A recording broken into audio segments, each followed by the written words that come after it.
And I've already started this and had to start over, so still learning, but we'll see how it goes.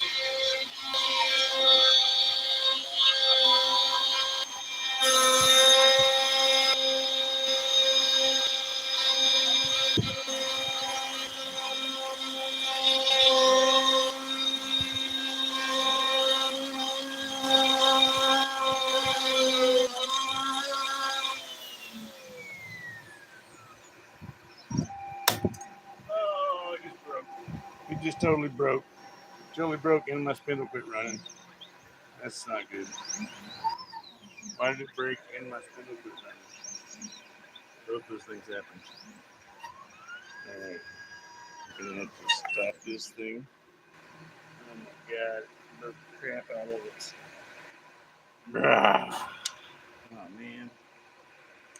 I don't know what's going on. Anybody knows anything about these Genmitsu routers? They can tell me what in this shit just happened. Because I have no idea. And it just like stop. I'll show you what I'm talking about. This thing was cutting along fine. Right about in here somewhere, the spindle quit spinning, and then when it made this turn, it just shit wrecked and broke the mill off. I've got power, but I got no spindle action. I don't know why that would happen. Man, this sucks. Okay. Well, I don't know what to do about it. I guess I'm going to get online and see if I can figure out why my Genmitsu spindle would shut off. That's all I know to do. So I've got power on, but it ain't going anywhere. Anything happens.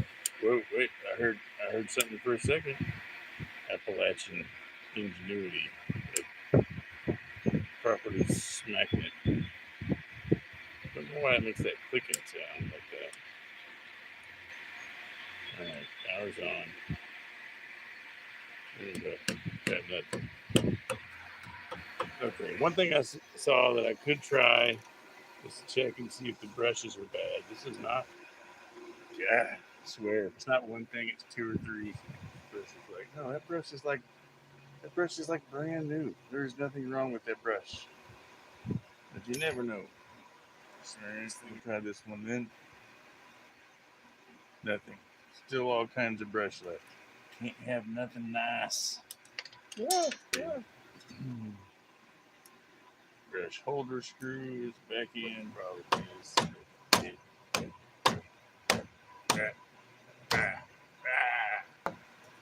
I don't know. I guess that concludes the show for today. I don't know. I guess I'll make a short. I'll make a short about my Genmitsu CNC router taking a shit on me. Okay, this is not for children. Thanks everybody for stopping in and almost watching me CNC router something. Equipment failures are real.